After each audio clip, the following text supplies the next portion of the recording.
So on this episode, 31 years in EMS, retired, didn't do well at retirement. Now she's back in EMS.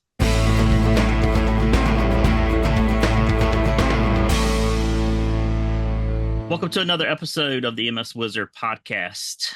Tonight we have Chief Jennie Collins with Dare County Emergency Medical Services with us. So welcome, Chief Collins. Thanks for joining us tonight. Thank you. So we'll start right in with the first question that we ask everyone. So what got you in EMS? How did you get in EMS? Tell us a bit about your background. What lit the fire under you for EMS or emergency services in general? All right. Well, this is going to sound pretty cliche, but when I was growing up, and this is going to tattle on my age a little bit, the show Emergency was on. And so really through junior high school, that was something that I watched that show. It was great. It was entertaining. It was exciting. And I always just like, I don't have any females in there. That just looks like a fun thing to do. And I wonder why there's never any females in there.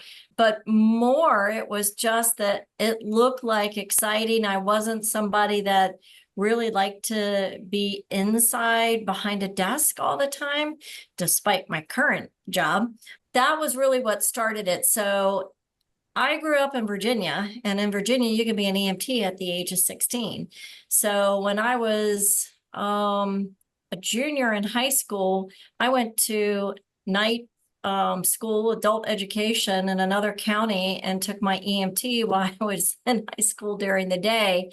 And so got my EMT, finished high school, went right into the community college system and got my cardiac care technician, which was the early precursor to intermediate. Old school. Old school, yes. And then went on and got my paramedic.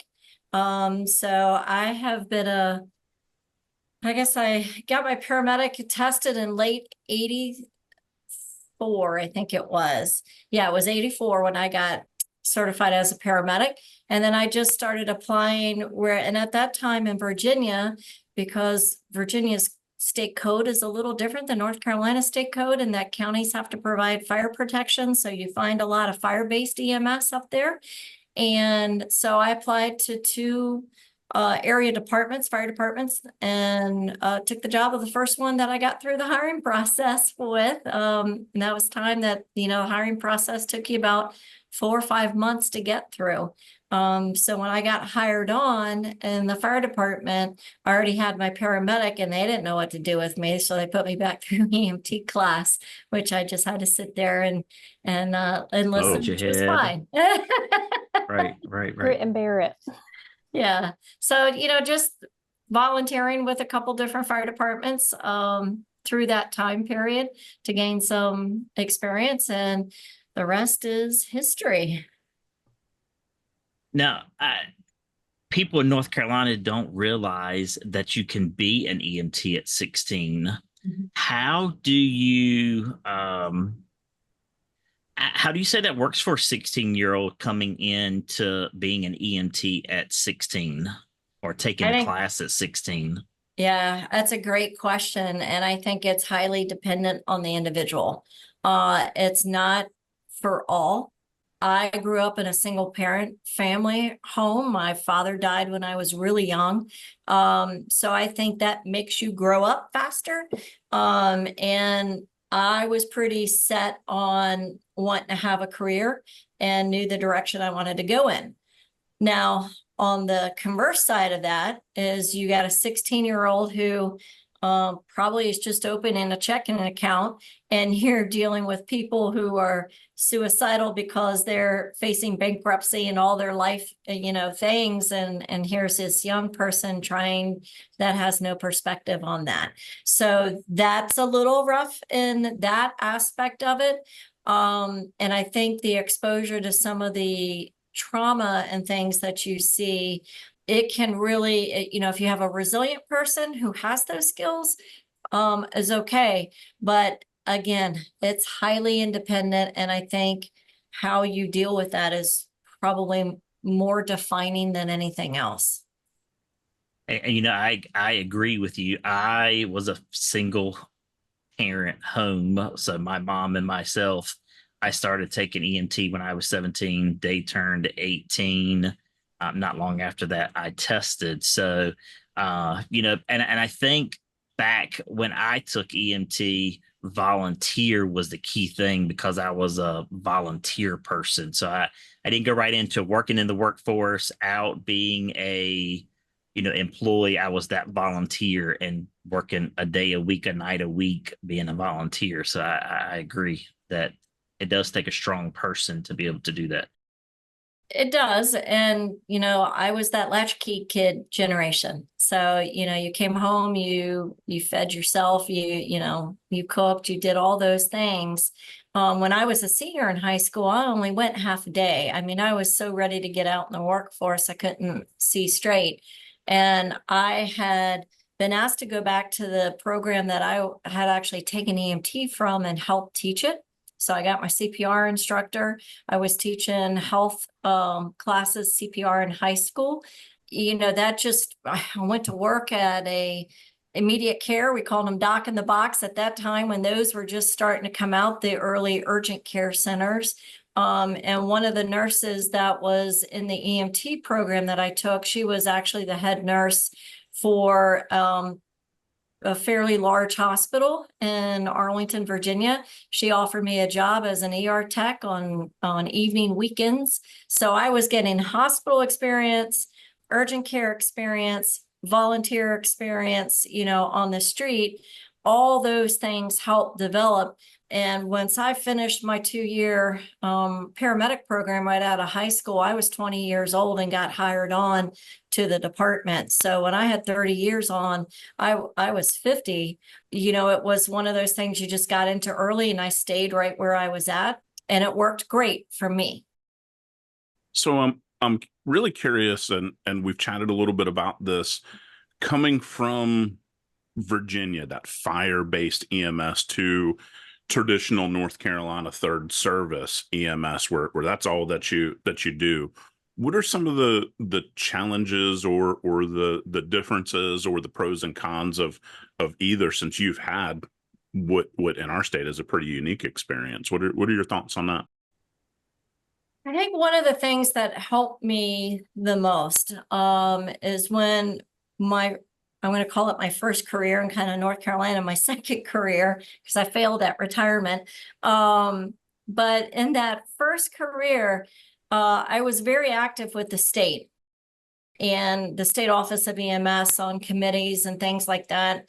Was a governor appointee to the EMS advisory board, similar to what North Carolina has, but you really had to understand all aspects of the system. So Richmond Ambulance Authority is a third service type of a setup and a public utility model, and volunteer companies and private ambulance companies. When you're sitting on that advisory board, you need to understand their perspectives. And I think that helped me coming to North Carolina, where the state code is different, where it requires counties to provide that EMS. You need to be able to realize it's an integrated system, and you've got to work with everybody else that is providing public safety care. So your first responder agencies and everything.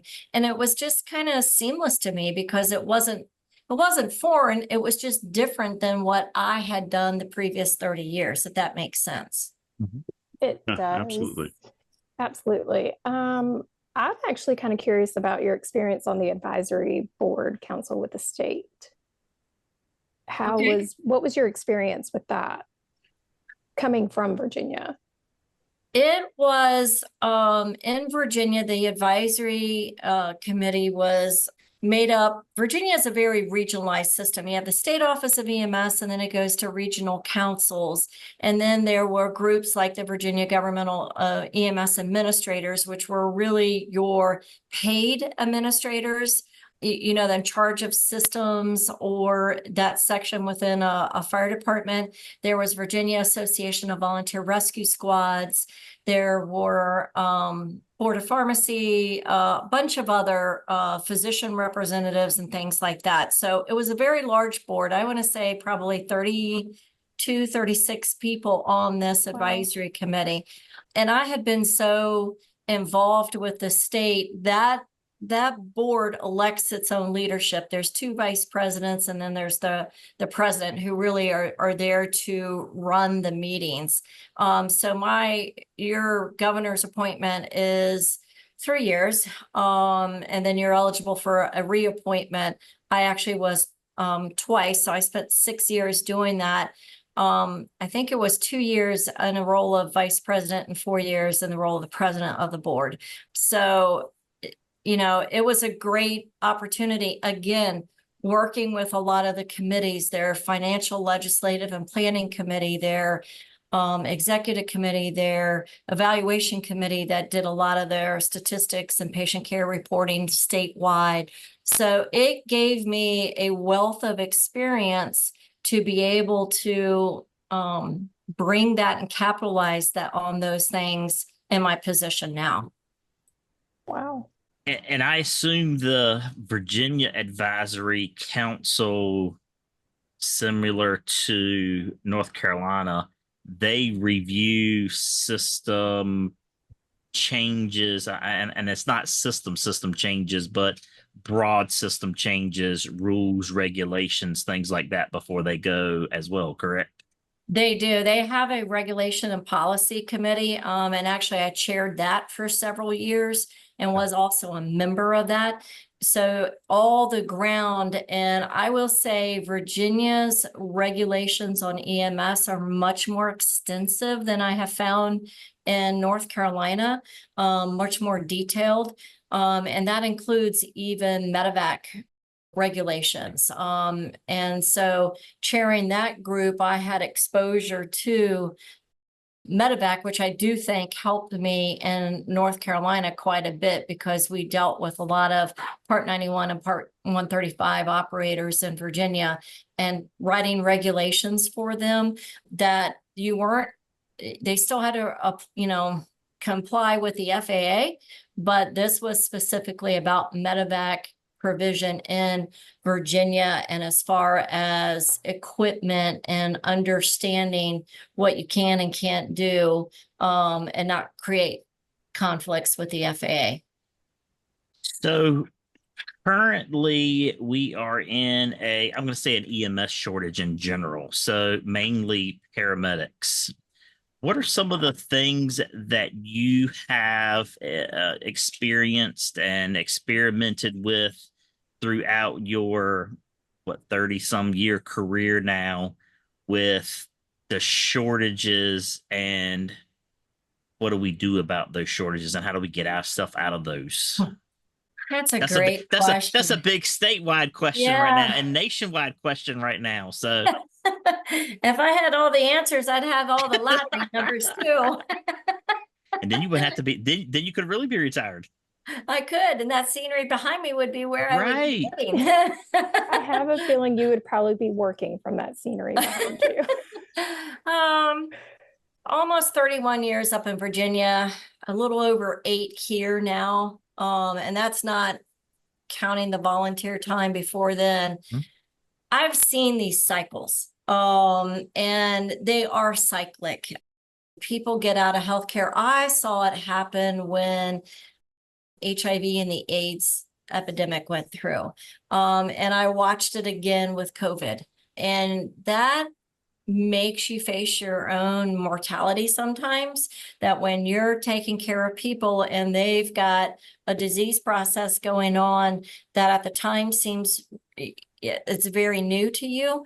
It's very new to the industry. It's creating changes. I mean, when I was working in the hospital and this, you never wore gloves. It wasn't until, after HIV and AIDS that, that became like, you wouldn't think twice to not put on a pair of gloves to even touch somebody, much less a bodily fluid.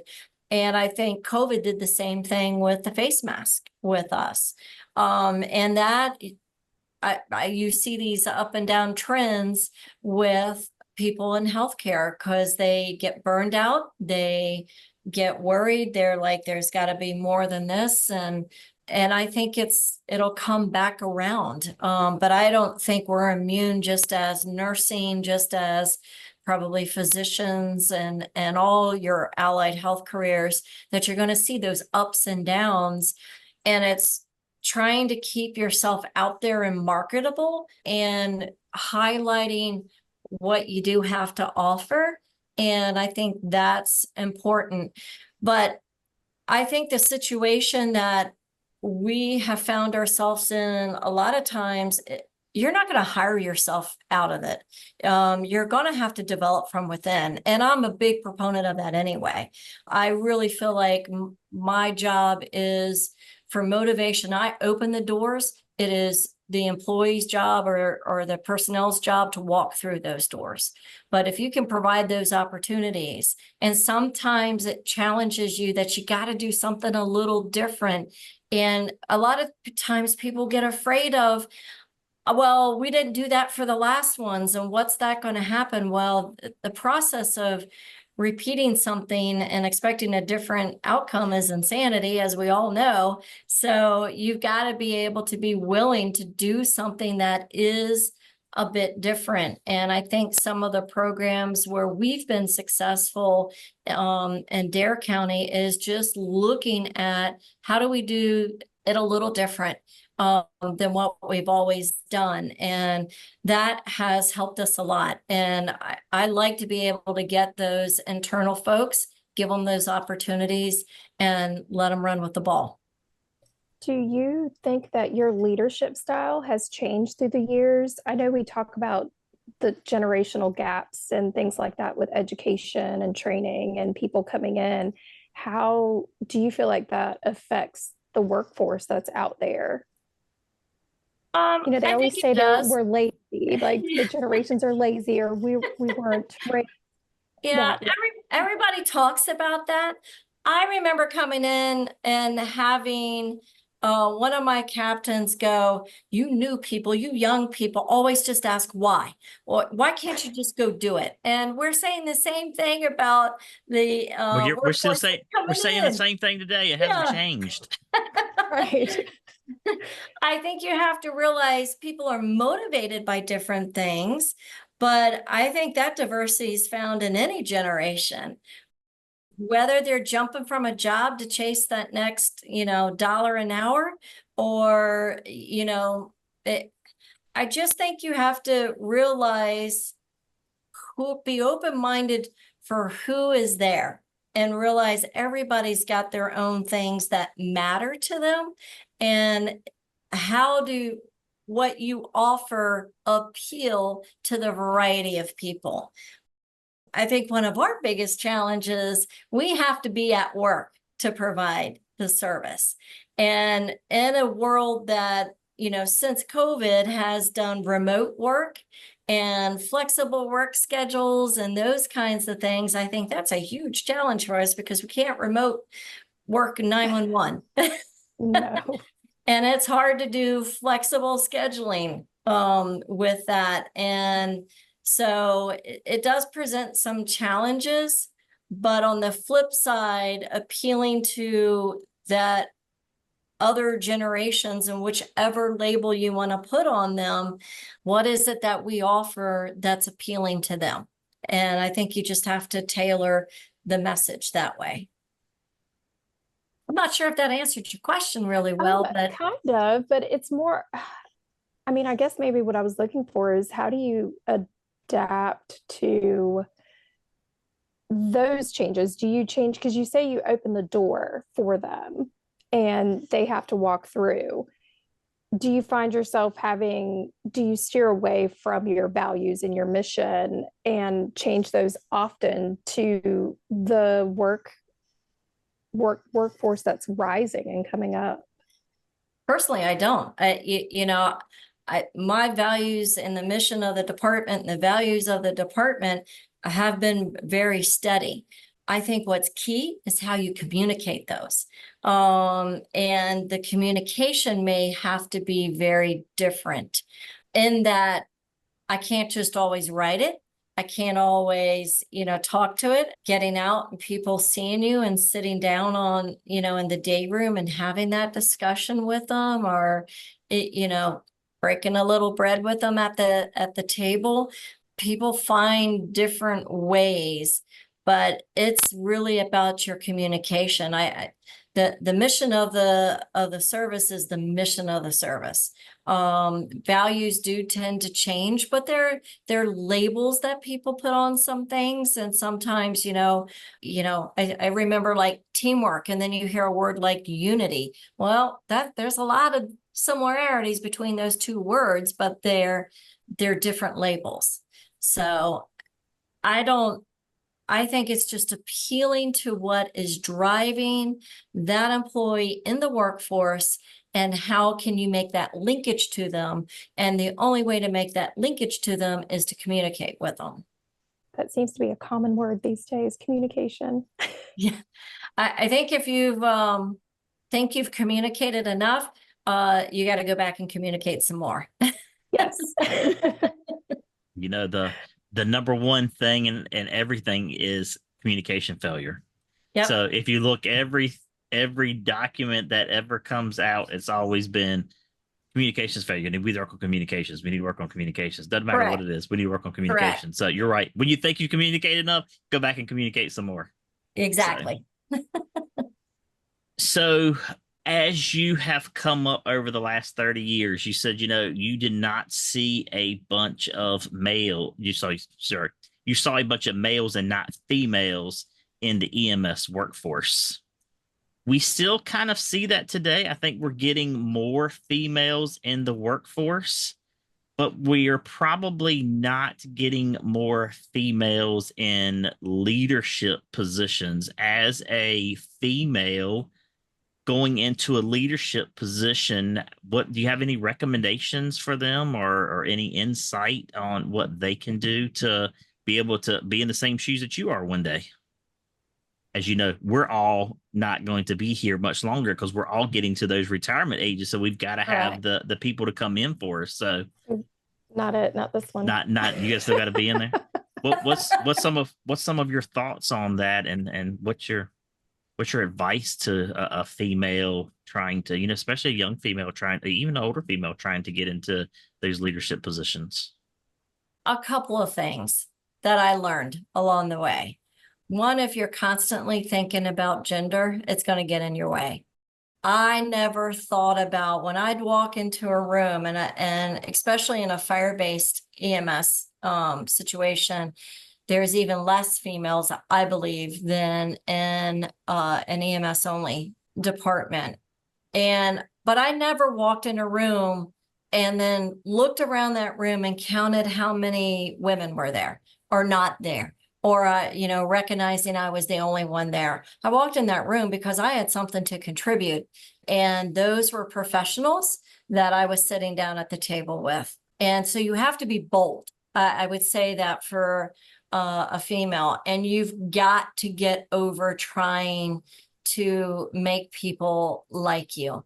What people choose to do or accept you, that's not your problem. That's their problem. And once you can accept that, and you be yourself, and you've got to be confident, and you got to have ambition, and you have to have some confidence in there. And I'm not saying be overly confident where you're arrogant, but you have to have some confidence in that you have a contribution to make. And you're going to be bold because they're going to hear you make that you cannot be wallpaper. And so I think if you can remember that and not focus on gender alone, I've never focused on it. I had a job to do. I was good at doing my job, and daggone, you were going to listen to me. I admire that a lot. Yeah, and that's I think that's where people get hung up on is and I'm gonna say gender or race or all those things, is they get hung up on that. And I like you don't see any difference from any of genders, race, any of that. So I think it's important to always have some different diversity to be able to help, because you don't ever know who's coming into your department to work. And if you have a all male leadership team, it's harder to me to get females sometimes involved with that because they don't feel like they have a voice. And or if you had all females, then you wouldn't have males the same way. So it's both ways. So I'm like you. I've never been that way. But as I a was leader, I think that you do have the responsibility, and it's going back to opening those doors. That I'll give an example. When we're doing a hiring process or a promotional process, I like to have diversity in the panels, and we'll specifically, and I mean diversity on certification levels, diversity in gender, diversity in race, diversity and tenure. So that's probably, I've asked people, hey, come participate with this. And they're like, what, me? I don't have anything. I'm not good enough. I don't have enough experience.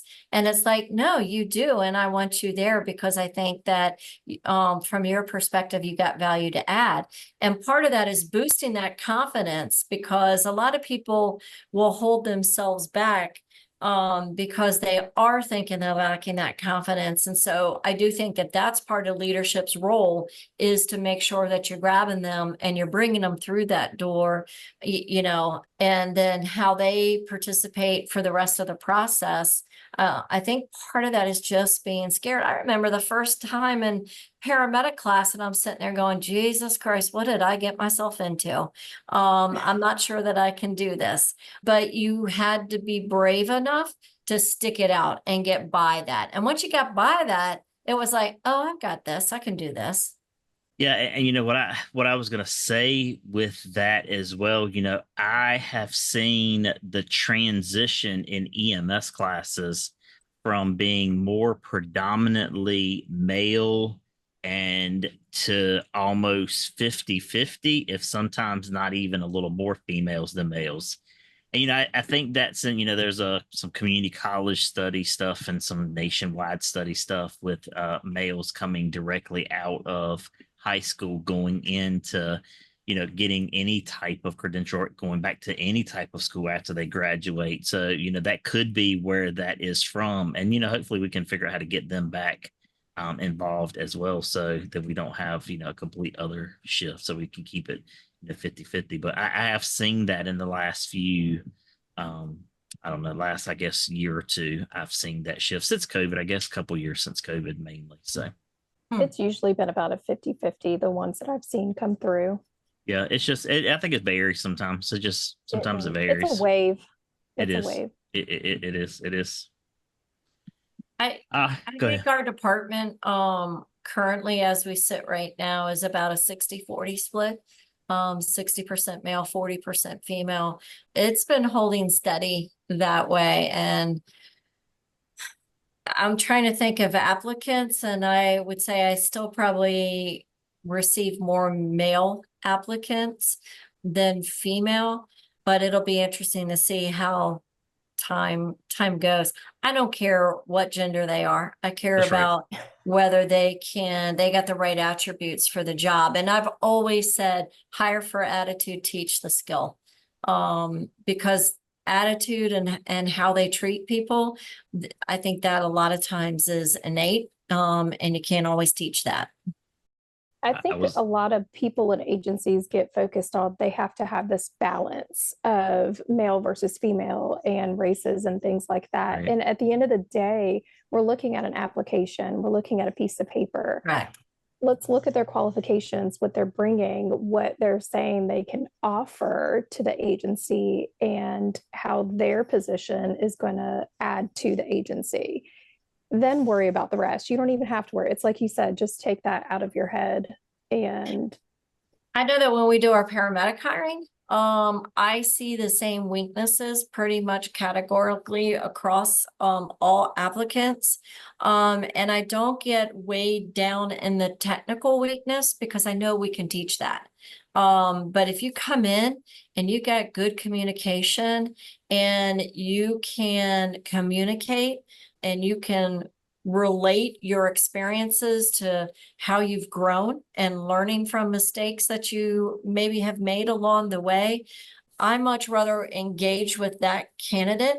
If they got a weakness in cardiology or pharmacology or med math, we'll fix that. But it's more in how they can communicate and can they work with others, because it is a team sport. EMS is a team sport. So And it's a I was, teachable sport. It's teachable. yeah. Yeah. So I was at the National Accreditation Conference a couple weeks ago, and one of the educators there said she'd been teaching for years, and I think she was one of the speakers. And she said, the problem they still have had over all the years is soft skills. And Yep. how do you have enough time to teach soft skills in an EMS class when you're tied up teaching EMT or paramedic, whatever material? How do you teach soft skills? And just trying to get people more involved in talking and carrying on and scenarios and simulations, trying to get that. But still, it's very hard to teach soft skills. And if you can find somebody who has good soft skills, then you can teach them to be a paramedic or an EMT. True. And then I think as you get more in your career and you start to look at advancement and everything, I think there's two key things that start to show itself. One of them can show much earlier critical thinking ability, and good EMTs and good paramedics have critical thinking ability, because I know that people sometimes, well, they just don't understand the pathophysiology behind it. Well, that's all about critical thinking, to know what's going on and not just to be that cookbook medic that you're just, I do this, this, and this, and this, but understanding why you are doing those things and being able to relate back is critical thinking. And I think as you come up the ladder, that critical thinking and the other key element is emotional intelligence. Are they able to balance those emotions, their maturity, and understand why they're reacting, to, take that second and not, somebody that is always against others and backbiting somebody, and tearing other people down, and just that's somebody who just doesn't have that good emotional intelligence. Because I have always felt, and I hate when I see people that say knowledge is power, and they keep everything to themselves. Knowledge is powerful. Share it. And I think that's where you have to have the confidence.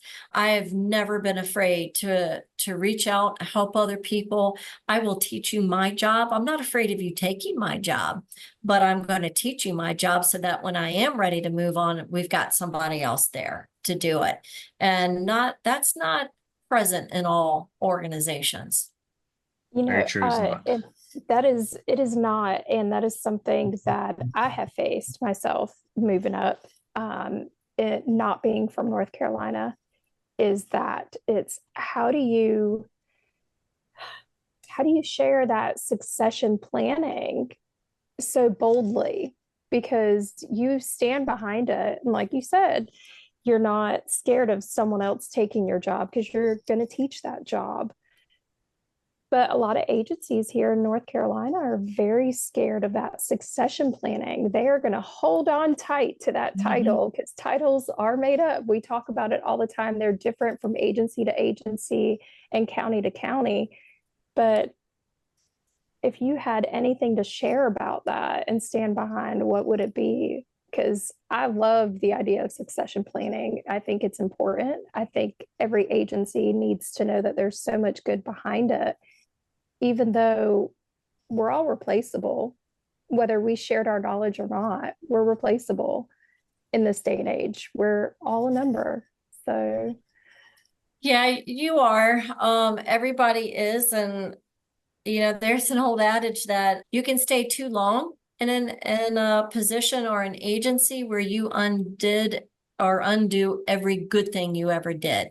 And I think the key to probably your question and that is you got to be honest with yourself, and you've got to do the work of self-reflection on it. And you got to be willing to listen to other people, but you've got to have people that are going to be willing to push back.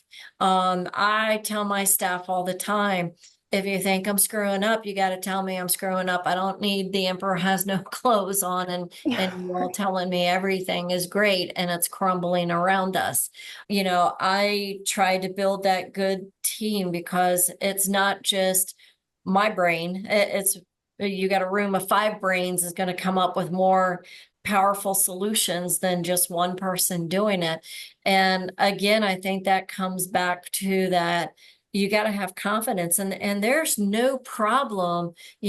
Some of the best things to do is surround yourself with people who are going to balance out your weaknesses. And if you're not willing to admit what your weaknesses are and gravitate those folks, but again, if you're not confident in what you're doing, it's hard for you to do those kinds of things, to just be honest with yourself. And it takes some folks that, when I first came in, I think they were scared of me. Some of them probably still are, and I hate that. But I wanted to listen to them. I wanted to talk, and yeah, I've got to put a plan together, and we've got to march down the same road together. And we are much more effective if we're all pulling the same way. If we're pulling in different directions, we're just going to tear ourselves apart. And you may not always agree with the direction that you're going, but there is a way that you can voice that. You can express some concerns, and you've got to be able to detour was like, well, I thought that was the right route and it's not. And we're going to change up with what we're doing. And we need to have that flexibility. So I think boldness comes from it, confidence comes from it, but that self-reflection has to be there. And you've got to give your people the power to push back, to speak up and everything. Chief Collins, as we're beginning to wind down, I know that on the Outer Banks, y'all and you and I together with EMS at the OBX. So do you want to give our audience a little bit of information about EMS at the OBX? I know we're working with that. Yes, in partnership with COA, and we're actually getting Currituck County to help us on this year. EMS at OBX is a great 2-day. It's actually a little bit more than 2-day because we usually plan some pre-conference and some post-conference stuff, but the main program is 2 days, October 7th and 8th, which is a Monday and Tuesday. October is a great time at the Outer Banks. We usually hit a really nice warm spell, as long as there's not a hurricane out there churning up, which may be a little bit of a challenge this year with the predictions. Or nor'easter. Or a nor'easter, yes, we've had that before. But we have a beautiful venue. It's Jeanette's Pier. It's 3 sides. You're just looking out over the water. But it's a great time to get together this year. We're focused a lot on continuing education credits, so more of a technical class focus. I know that we have simulation lab coming for pediatric hands-on stuff, some pediatric trauma classes. I think we're going to have some stuff about autism and treating children with that and the sensory things. We have some really cool classes that I think folks are going to like. We're still taking, if you're out there and you want to teach, there is a way that you can submit your proposal and we'll take a look at it. So we still have some open time slots for that. We will set up some hotel room blocks. So come in for the weekend, before, get a little time away, a little downtime, and get some continuing education classes for that. There'll be a link on the Dare County EMS webpage for it once we get the registration up and running, which I don't think we have up yet, do we, Walter? I didn't think so. It's not quite, but it's almost there. It's almost there, yeah. And then the COA website too will have the linkages for that. So great 2-day program. If you're in state, I think it's $35. If you're $35. out of state, what's it at, Walter? 105. 105. There we go. So it's a good time. Come on in. It truly is. I'll say I've been the last 2 years, and it's just something I'm trying to get other people to go. And I'm like, if you haven't been, you need to go. It's a lot of fun. It's fast paced there. It's a beautiful view. It's wonderful. It is. And we actually are working on something for Monday night just for the attendees that is going to be a little bit of fun. So with one of our local places, I don't want to say too much about it because we haven't firmed everything. Well, I'm excited. You can catch me there. That's exciting. I'm telling you, I'm a groupie. I'm an OBX groupie. You're going to find me there. We appreciate that. So www.albemarle.edu/EMS-OBX is the website that you can go directly to the college for registration, and agenda and things will be up there as well. So we actually have it on the Dare County website, COA website, and then the EMS Wizard website as well. So they're all at all three different sites to be able to hit. So, well, Chief Collins, I thank you for coming on, and Terry had to get off, so dealing with me and Kathia, I'm gonna say the two guests. So I'm a resident guest, and Kathia is now a resident guest, and we have officially done our first podcast almost all by ourselves this evening. So again, thank you for coming. Thank you for sharing a little bit about you and your EMS experience, and we appreciate it, as well as our audience does as well. So, well, thank you guys. I appreciate the conversation. Yeah. And one last word of advice. Got any last word of advice? Or are you done? I'm done. Okay, she's done. All right.